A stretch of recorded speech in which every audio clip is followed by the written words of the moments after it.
जिस पल का हम पिछले 500 सालों से बेसब्री से इंतजार कर रहे थे, वो पल अब निकट आ चुका है। जी हां, महज कुछ दिनों के बाद अयोध्या की पावन भूमि पर बने राम जन्मभूमि मंदिर का उद्घाटन होने वाला है। 22 जनवरी के दिन राम मंदिर के गर्भगृह में रामलला की प्राण प्रतिष्ठा होगी और उत्तर प्रदेश सरकार इसी खुशी के मौके पर एक भी कमी नहीं आने देना चाहती। इसलिए प्रभु श्री राम की नगरी अयोध्या को दुल्हन की तरह सजाया जा रहा है। नए एयरपोर्ट और रेलवे स्टेशन से लेकर मंदिर तक जाने तक के रास्ते, अयोध्या का हर एक कोना इतनी खूबसूरती से सजाया गया है कि मंदिर तक पहुंचने में ही भक्तों का दिल खुशी से झूम उठेगा। और जब मुख्य द्वार प्रवेश द्वार से मंदिर में कदम रखेंगे तो इस मंदिर की खूबसूरती देखकर हर किसी की आंखें चमक उठेंगी। तो कैसी दिख रही है नई अयोध्या? क्यों है राम जन्मभूमि मंदिर इतना खास? और रामलला की प्राण प्रतिष्ठा से पहले आयोजित किए गए कौन कौन से कार्यक्रम जानेंगे आज के इस वीडियो में। लेकिन उससे पहले प्रभु श्री राम के सच्चे भक्त होने के नाते वीडियो को लाइक करके कमेंट में जय श्री राम जरूर लिख दीजिए। दोस्तों, अयोध्या की इस पावन भूमि पर एक बार फिर भव्य राम मंदिर बनाने का सपना विश्व हिंदू परिषद के अध्यक्ष अशोक सिंघल ने उस वक्त देखा था जब अयोध्या नगरी में इस भूमि को लेकर सांप्रदायिक विवाद चल रहे थे। और तकरीबन 30 साल पहले उन्होंने गुजरात के शिल्पकार चंद्रकांत सोमपुरा को मंदिर का डिजाइन तैयार करने के लिए कहा था। आपको बता दें कि चंद्रकांत सोमपुरा और उनके परिवार ने 100 से भी ज्यादा मंदिर डिजाइन किए हैं। गुजरात का श्री सोमनाथ ज्योतिर्लिंग मंदिर भी उन्होंने ही डिजाइन किया था। चंद्रकांत सोमपुरा जी बताते हैं कि करीब 1992 में जब हम मंदिर के लिए माप लेने के लिए अयोध्या गए थे, तब सरकार ने हमें टेप से माप लेने से इनकार कर दिया था, इसलिए हमने कदम गिनकर माप लिया था। और प्रभु श्री राम की कृपा से जब नक्शा आया तो वास्तविक माप हमारे द्वारा कदमों से लिए गए माप से सिर्फ कुछ ही फीट आगे पीछे था। फिर हमने उसके मुताबिक राम मंदिर के 2 या 3 प्लान बनाए, जिसमें से अशोक सिंघल ने एक प्लान चुना और मॉडल बनाने को कहा। मॉडल बनाने के बाद सभी को यह पसंद आया और फिर हरिद्वार के कुंभ मेले में जब मॉडल को सभी साधु संतों के सामने रखा गया तो सभी को इस मंदिर का डिजाइन पसंद आया। इस तरह से मंदिर का डिजाइन फाइनल हुआ था। आगे उन्होंने बताया कि हम कई पीढ़ियों से मंदिर का निर्माण करते आ रहे हैं। मेरे दादाजी ने मंदिर शास्त्र पर 16 पुस्तकें लिखी हैं और हम ये अच्छी तरह से जानते हैं कि ये भगवान विष्णु के अवतार प्रभु श्री राम का मंदिर है, तो वहां क्या होना चाहिए। करीब 2.7 एकड़ में फैले इस मंदिर में करीब 1200 स्तंभ लगाए गए हैं। मंदिर की लंबाई 360 फीट, चौड़ाई 235 फीट और ऊंचाई 161 फीट है। नागर शैली की वास्तुकला से बनाए गए इस मंदिर में एक मुख्य गर्भगृह है और 5 मंडप है। मंदिर का गर्भगृह अष्टकोणीय है। मंदिर बनाने के लिए 2587 क्षेत्रों की पवित्र मिट्टी का इस्तेमाल किया गया है। और यहाँ सबसे रोमांचक बात यह है कि राम जन्मभूमि मंदिर बनाने में किसी भी तरह के स्टील या लोहे का इस्तेमाल नहीं किया गया। इसके स्तंभ को कुछ इस तरह से डिजाइन किया गया है कि जो नींव से लेकर ऊपर तक एक दूसरे के साथ इंटरलॉकिंग से जुड़े हुए हैं, जिनको बीच में गैप में तांबा और चांदी भरी गई है। इसके अलावा मंदिर की नींव में भी चांदी की ईंटों का इस्तेमाल किया गया है। इसके अलावा यहाँ कुछ और मजबूत तरह की ईंटों का उपयोग हुआ है। और सबसे खास बात यह है कि राम मंदिर के निर्माण में इस्तेमाल की जाने वाली ईंट पर प्रभु श्री राम का नाम लिखा हुआ है। बता दें कि छोटी से छोटी बात का ध्यान रखते हुए राम मंदिर को इतना शक्तिशाली बनाया गया है कि वो अगले 1000 सालों तक टिका रहेगा। पीढ़ियां आएंगी जाएंगी, सदियां बीत जाएंगी, लेकिन 1000 साल तक राम मंदिर पर एक खरूस तक नहीं आएगी। तेज बारिश और आंधी तूफान तो छोटी मोटी बात है, सैलाब आ जाए या सुनामी, और भले ही धरती के अंदर उथल पुथल ही क्यों ना मच जाए, यानी भूकंप ही क्यों ना आए, लेकिन कोई आपदा राम मंदिर को हिला तक नहीं पाएगी। मंदिर बनाने वाले इंजीनियर्स का कहना है कि हम डंके की चोट पर कह सकते हैं कि राम मंदिर इतना मजबूत है कि अगर भविष्य में सरयू नदी का पानी भी यहां पहुंच जाए तो मंदिर का स्ट्रक्चर कमजोर नहीं पड़ेगा। मंदिर में इस्तेमाल की गई शिल्प कला की बात करें तो मंदिर के ग्राउंड फ्लोर के आसपास की कलाकृति में भगवान श्री राम की कहानियों को दिखाया गया है।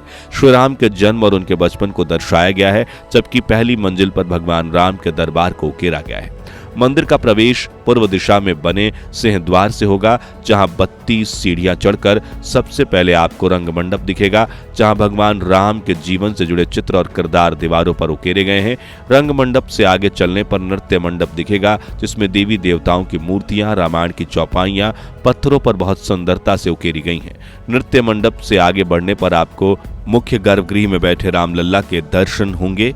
लेकिन उसके साथ माता सीता की मूर्ति भी नजर आएगी।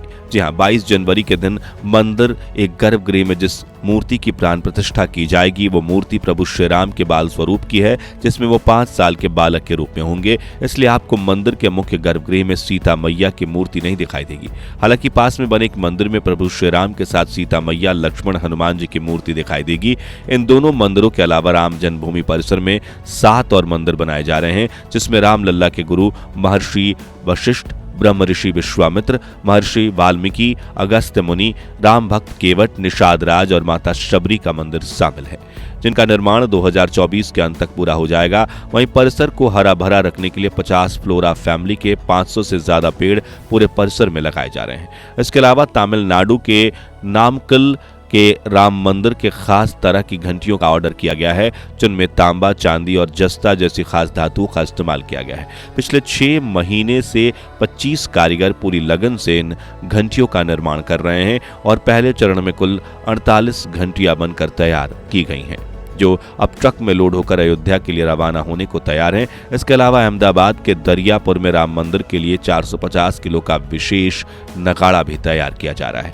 आपको बता दें कि सिर्फ मंदिर ही नहीं बल्कि अयोध्या नगरी को भी दुल्हन की तरह सजाया गया है। सड़कें पूरी तरह से नई बन चुकी हैं, दुकानों का शटर राम, लल्ला और हनुमान जी के चित्र से सजे पड़े हैं और इस भव्य उत्सव के लिए देश विदेश से 500 क्विंटल यानी करीब 50 टन फूल ऑर्डर किए गए हैं और 15 जनवरी से लेकर अगले 2 सप्ताह तक इन फूलों से अयोध्या नगरी को सजाने के लिए हजारों कारीगरों को काम सौंपा गया है।